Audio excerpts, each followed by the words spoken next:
নমস্কাৰ বন্ধু বান্ধৱীসকল জ্ঞান বিকাশ ইউটিউব চেনেলৰ আন এটা ভিডিঅ'লৈ আপোনালোক সকলোকে স্বাগতম জনাইছো।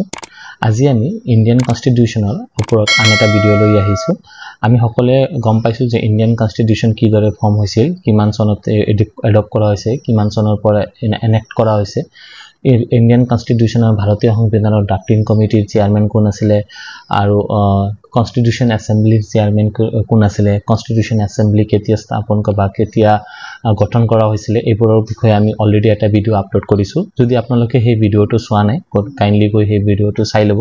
তাৰ পৰা আগন্তুক পৰীক্ষাবোৰত যথেষ্ট সহায় হ'ব বুলি আমি আশাবাদী। আজি আমি ইণ্ডিয়ান কনষ্টিটিউচনৰ ওপৰত আৰু কেইটামান গুৰুত্বপূৰ্ণ প্ৰশ্ন লৈ আহিছো। আমি সকলোৱে জানো কি ইণ্ডিয়ান কনষ্টিটিউচন যেতিয়া এনেক্ট কৰা হৈছিল, এনেক্টেড, ঠিক আছে, আমি সকলোৱে গম পাওঁ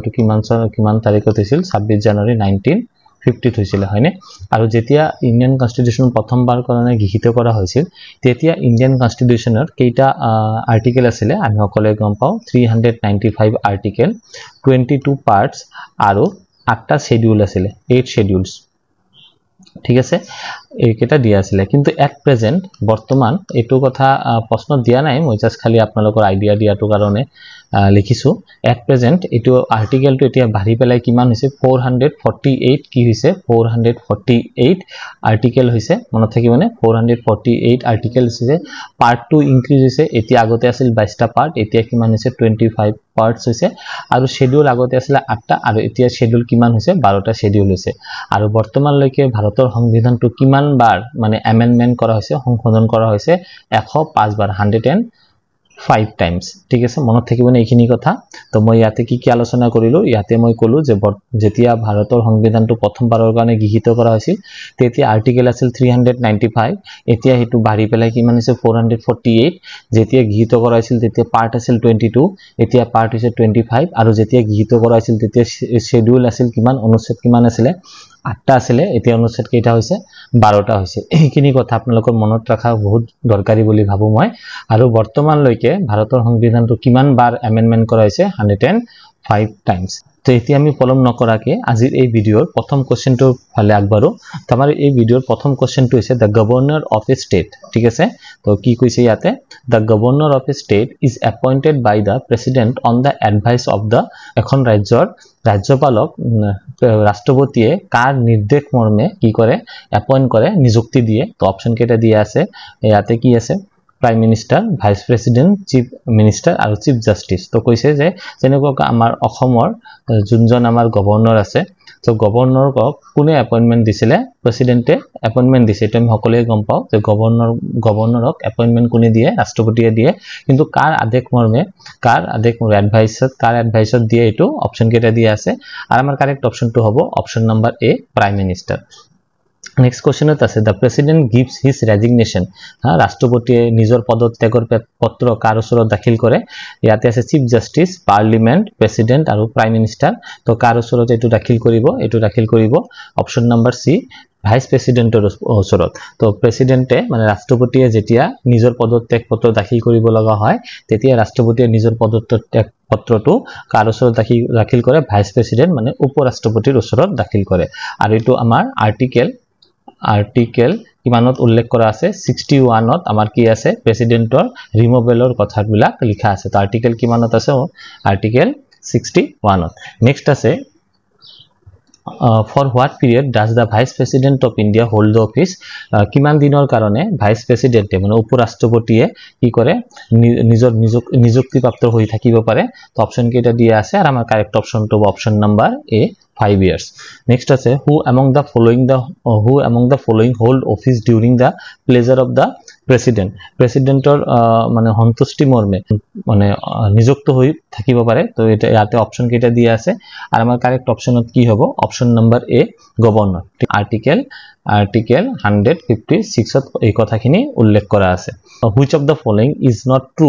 regarding the payment of the emolument, এইটো মানে কি বুজাইছে, চেলাৰী অফ দ্য প্ৰেচিডেণ্ট, ৰাষ্ট্ৰপতিৰ মানে ধৰ্মাৰ কথাটো, ধৰ্মাৰ লগত কোনটো মানে হসা নহয় বুলি কৈছে ইয়াতে তো অপশন কেইটা আছে they can be reduce during the financial emergencies ৰাষ্ট্ৰপতিৰ দৰমহা কমাই দিয়া হয় দে আৰ শোন সেপাৰেটলি ইন দ্য বাজেট তাৰ দৰমহাটো বাজেটত এটা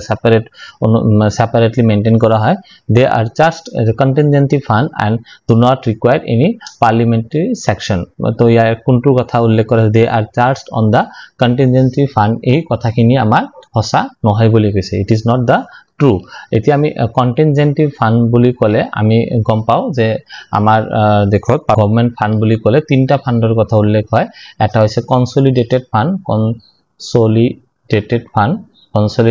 ফান্ড আৰু এই কথাখিনি কনসলিডেটেড ফান্ড আৰ্টিকেল কিমানত উল্লেখ কৰা আছে 266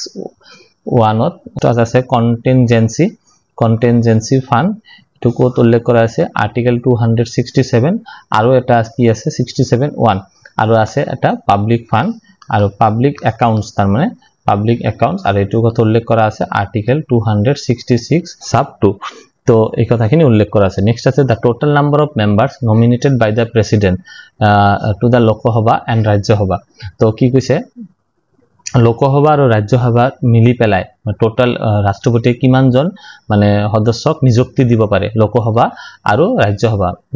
মানে লোকসভা আমাৰ কি লোৱাৰ হাউস ৰাজ্যসভা আপাৰ হাউস এই দুটাত মিলি পেলাই ৰাষ্ট্ৰপতিয়ে কিমানজনক নিযুক্তি দিব পাৰে তো অপচন কেইটা দিয়া আছে আৰু আমাৰ কাৰেক্ট অপচনটো হ'ব অপচন নম্বৰ সি 12 14 তো 14 এৰ ভিতৰত 12 জন আৰু দুজনক সেপাৰেটলি এতিয়া 12 জন কোন হ'ব 12 জন দিয়া হয় ৰাজ্যসভা মানে আপাৰ হাউসত আৰু দুজন কোড দিয়া হয় দুজন দিয়া হয় আপোনাৰ লোকসভা ঠিক আছে লোকসভা কি বুলি কোৱা হয় লোৱাৰ হাউস বুলি কোৱা হয় ঠিক আছে তো ৰাষ্ট্ৰপতিয়ে কি কৰিব পাৰে 12 জন ৰাজ্যসভাত আৰু দুজন লোকসভাত নিযুক্তি দি টোটালৰ কথা কৈছে নহয় ইয়াতে total number 14 hobo amar correct answer next question আছে which one of the following does not constitute electoral college মানে a body of মানে elected members for electing the president রাষ্ট্রপতিক নিযুক্তি দিয়াৰ কাৰণে নিৰ্বাচন মণ্ডলৰ কোনে না থাকে বুলি কৈছে ইয়াতে তো আমাৰ অপচন কেটা দিয়া আছে elected members of the Lok Sabha তার elected members of the legislative assembly of each state elected members of the legislative council and elected members of Rajya Sabha তো আমার কারেক্ট অপশনটো হ'ব মানে elected members of the legislative council ঠিক আছে লেজিসলেটিভ অ্যাসেম্বলিৰ member বিলাক ইলেক্টেড হৈ থাকে কিন্তু কাউন্সিল মানে সভাৰ মেম্বাৰ বিলাক থাকিব কিন্তু পৰিষদৰ মেম্বাৰ বিলাক ইয়াতে না থাকে ঠিক আছে তো আমি লেজিসলেটিভ অ্যাসেম্বলি আৰু লেজিসলেটিভ কাউন্সিলৰ বিষয়ে আগতীয়াকৈ একবাৰ গম পাইছো যে লেজিসলেটিভ অ্যাসেম্বলি আমাৰ প্ৰতিটো ৰাজ্যতে লেজিসলেটিভ অ্যাসেম্বলি আমি দেখা পাওঁ যেনেকৈ আমাৰ অসমত কি আছে আসাম লেজিসলেটিভ কাউন্সিল অসম বিধান সভা বুলি আছে আমাৰ অসম বিধান পৰিষদ বুলি তো নাই ছটা ষ্টেটতে বিধান পৰিষদ আমি জানো আমি অসমৰ ক্ষেত্ৰত যেনেকুৱাকে এটা চেম্বাৰে আছে হেতু হৈছে আসাম লেজিসলেটিভ অ্যাসেম্বলি ঠিক আছে কিন্তু ভাৰতবৰ্ষত একমাত্ৰ ছটা ষ্টেটতে লেজিসলেটিভ কাউন্সিল আৰু লেজিসলেটিভ অ্যাসেম্বলি দুটা চেম্বাৰে দেখা পোৱা যায় তো কৈছে লেজিসলেটিভ কাউন্সিলৰ মেম্বাৰ বিলাক মানে ৰাষ্ট্ৰপতি নিৰ্বাচনৰ ক্ষেত্ৰত অংশগ্ৰহণ কৰিব নোৱাৰে নেক্সট আছে the council minister in a parliamentary type of government can remain in the office till it enjoys the support of majority of the members of upper house majority in the members of the upper house of the parliament তাৰ পিছত কি লিখিছে minority members of the lower house majority member of the lower house of the পাৰ্লিমেন্ট তো আমাৰ correct অপশনটো হ'ব লোৱাৰ হাউস মানে লোকসভা তো যেনেকুৱাকে কাউন্সিল মেম্বাৰ বুলি কলে আমি লোকসভা ইলেকশন যে আমাৰ গল এই লোকসভা ইলেকশনত যোনবিলাক মিনিষ্টাৰ আমাৰ নিযুক্তি হৈছে হে মিনিষ্টাৰ বোৰ কি কৰিব যেতিয়ালৈকে নিজৰ দলৰ সাপোৰ্ট বিলাক থাকিব তেতিয়ালৈকে হে মিনিষ্টাৰ হৈ থাকিব যদি নিজৰ দলৰ মানুহবিলাকে সাপোৰ্ট নকৰে বেলেগ দলৰ লগত মানে এলাইনমেন্ট কৰি লয় তেনে ক্ষেত্ৰত কি হ'ব কিন্তু সেই মিনিষ্টাৰ বিলাক সেই মানে মিনিষ্টাৰ হৈ নাথাকে সেই মন্ত্ৰী সভাটো ভাঙি যাব নেক্সটত কৈছে which of the following appointments is not made by the president প্ৰেসিডেন্টে কাক নিযুক্তি নিদিয়ে বুলি কৈছে ইয়াতে তো কাক ইয়াতে নিযুক্তি নিদিয়ে বুলি কৈছে তো আমাৰ অপশন কেটা দিয়া আছে আমাৰ কাৰেক্ট অপশনটো হ'ব option number B speaker of the লোকসভাৰ অধ্যক্ষৰ মানে নিযুক্তিটো কোনে নিদিয়ে প্ৰেসিডেন্টে নিদিয়ে কিন্তু চিফ অফ আৰ্মি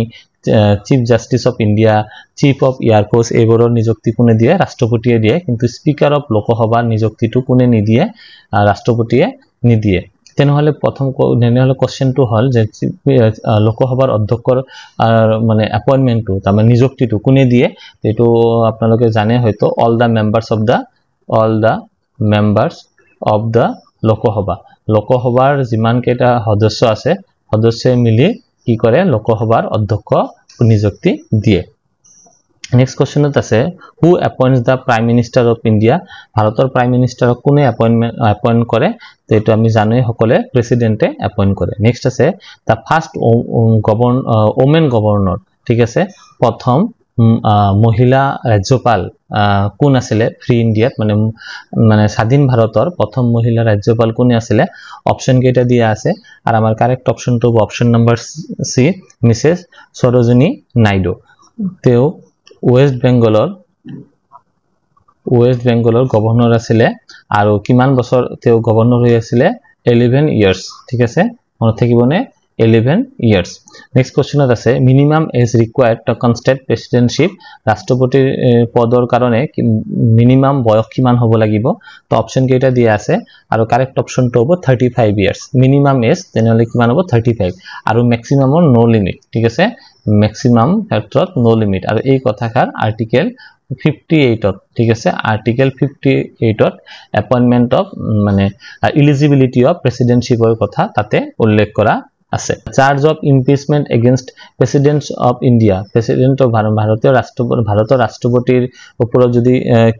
কোনো ধরনের চার্জ দিব লাগে লিগেল অ্যাকশন কৰিব লাগে আৰু তাৰ ক্ষেত্ৰত তাৰ ৰিমুভেবল কথা মানে তাক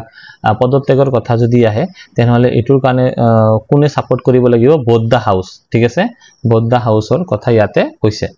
বোথ দা হাউস মানে আপোনালোকে তো গম পাইছে ইয়াতে কি হৈছে লোৱাৰ হাউস মানে কি লোকসভা এন্ড আপার হাউস মানে রাজ্য সভা কোশ্চেনত আছে who was the first prime minister of India এটো আমি সকলোৱে গম পাও কি আছিল জৱাহৰলাল নেহেৰু আৰু কিমান চনত তেও হেৰি হৈছিল প্ৰধানমন্ত্ৰী হৈছিল 15th August 1947 next কোশ্চেনত আছে in case of president dies while in office the vice president can act president for a maximum period of যদি ৰাষ্ট্ৰপতিৰ মৃত্যু হয় তেনেহলে উপৰাষ্ট্ৰপতি maximum কিমান দিনৰ কাৰণে কি কৰিব পাৰিব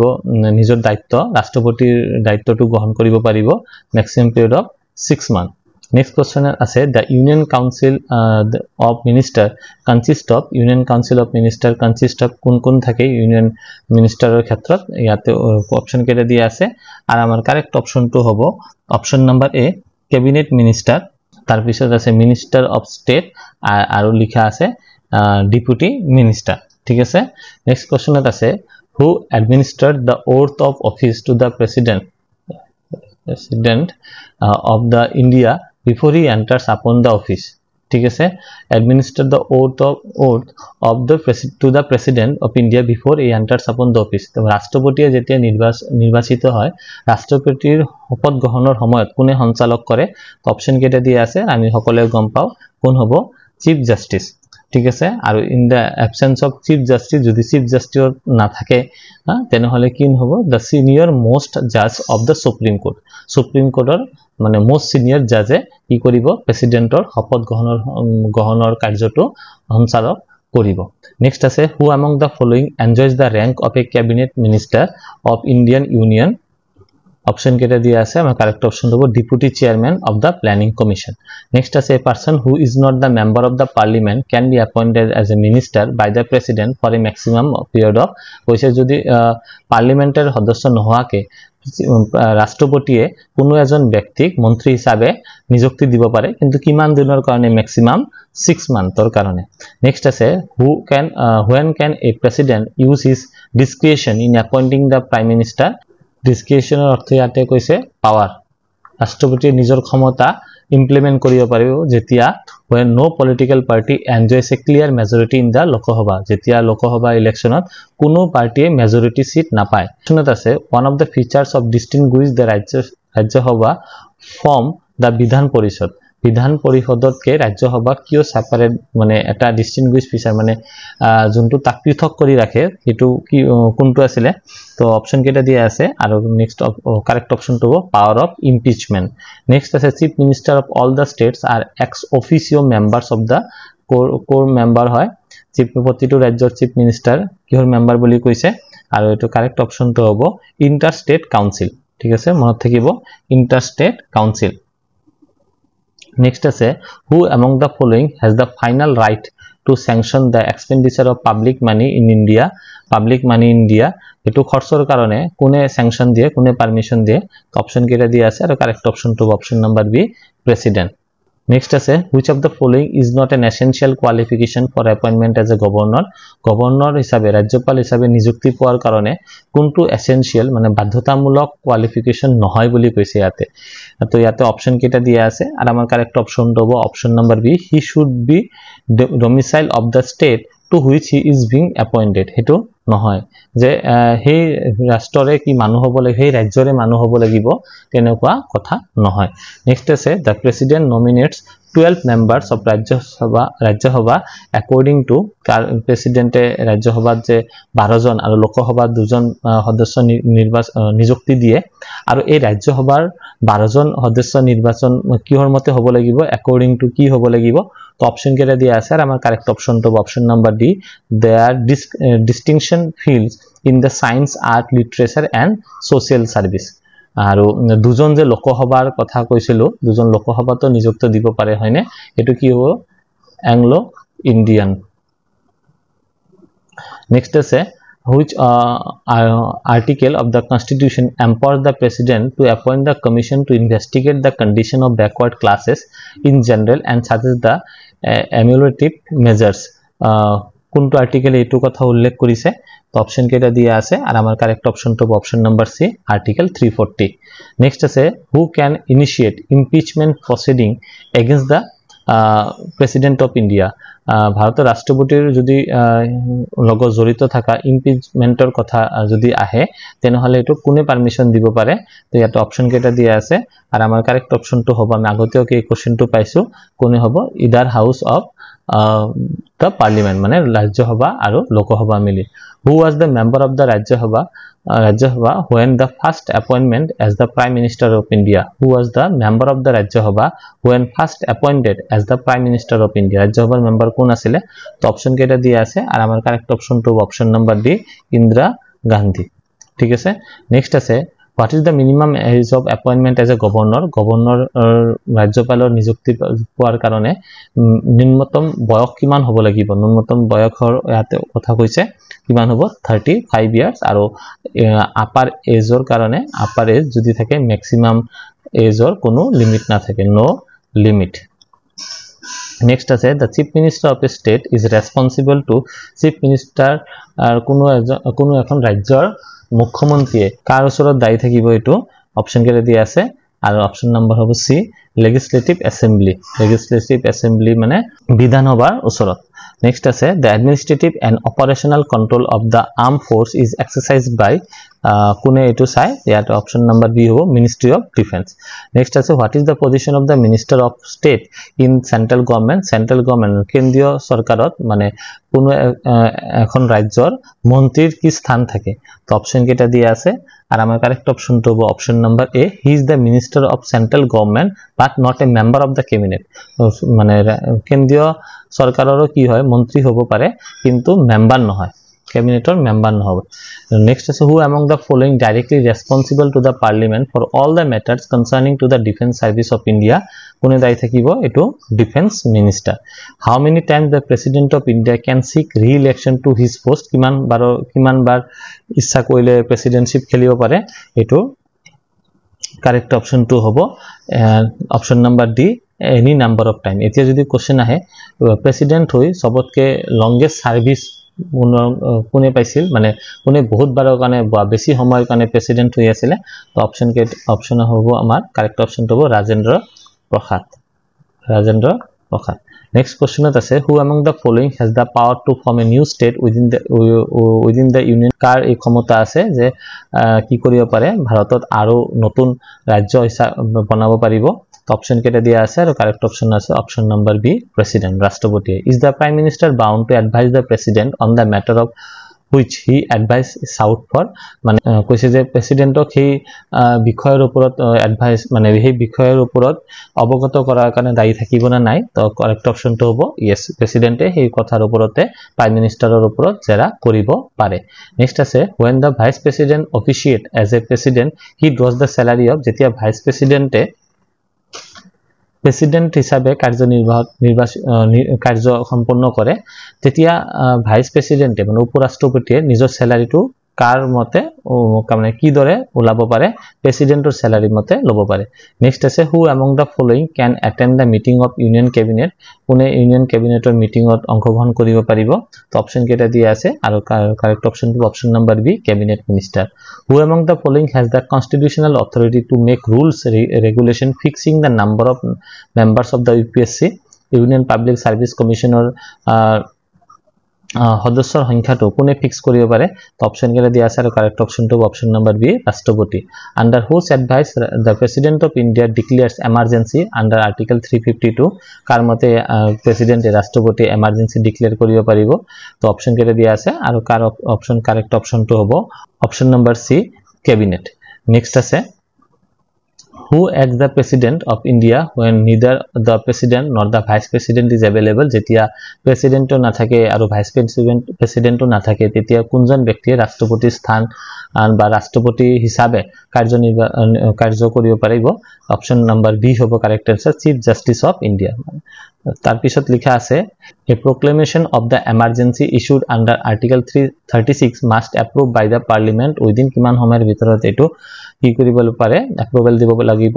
মিনিমাম 2 years ঠিক আছে নেক্সট আছে the union council of minister is appointed by option দিয়া আছে আমাৰ কাৰেক্ট অপশনটো option number B president of India on the advice of the prime minister আৰু প্ৰাইম মিনিষ্টাৰক কোনে এপইন্ট কৰে প্ৰেসিডেন্টে এপইন্ট কৰিব প্ৰথমতে আৰু প্ৰেসিডেন্টৰ প্ৰাইম মিনিষ্টাৰৰ উপদেশ মৰ্মে প্ৰেসিডেন্টে বাকি মিনিষ্টাৰ বিলাকক নিযুক্তি দিয়ে নেক্সট আছে the president can proclaim emergency on the written advice of the car written এডভাইসত কি কৰিব পাৰিব মানে এমাৰ্জেন্সি ঘোষণা কৰিব পাৰে তো অপচন কেটা দিয়া আছে আৰু কারেক্ট অপশনটো হ'ব option number D union cabinet next আছে the union council of minister is collectively responsible to union minister কার ওচৰত দায়ী থাকে তো অপশন হ'ব number C house of the people তামানে হাউস অফ দা পিপল মানে লোকসভা মানে লোৱাৰ হাউস নেক্সটত কৈছে Article 78 of the Constitution deals with Article 78 কিহৰ লগত জড়িত থাকে তো অপশন নাম্বাৰ ডি হ'ব আমাৰ correct answer option number D presidents power to send advisory message to the parliament ঠিক আছে president power advisory message to the parliament আৰু এমাৰ্জেন্সিৰ কথা বহুতে এটো এমাৰ্জেন্সি বুলি লিখে এমাৰ্জেন্সি বহুত আৰ্টিকেল 352 ৰ পৰা আৰ্টিকেল 360 ৰ লগত জড়িত হৈ আছে নেক্সট আছে the maximum duration for which the vice president may officiate as the president is এটো কারেক্ট আনসারটো হ'ব অপশন নাম্বার বি 6 month আৰু next last question আজি the president's rule in a state can be continued for a maximum period of president rule কিমান দিনৰ কাৰণে মানে কোন এখন ৰাজ্যৰ ওপৰত ইমপ্লিমেন্টেড থাকে এটো maximum 6 month বহুত উল্লেখ কৰা আছে 356 আৰ্টিকেল 356 উল্লেখ কৰা আছে আশা কৰো ভিডিওটো আপোনালোকৰ ভাল লাগিছে বা ভিডিওটোৰ পৰা আপোনালোক অলপ উপকৃত হ'ব পাৰিছে যদি ভিডিওটো ভাল লাগে ভিডিওটো লাইক কৰিব শেয়াৰ কৰিব আৰু চেনেলটো সাবস্ক্ৰাইব কৰি দিবলৈ নাপাহৰিব থ্যাংক ইউ ধন্যবাদ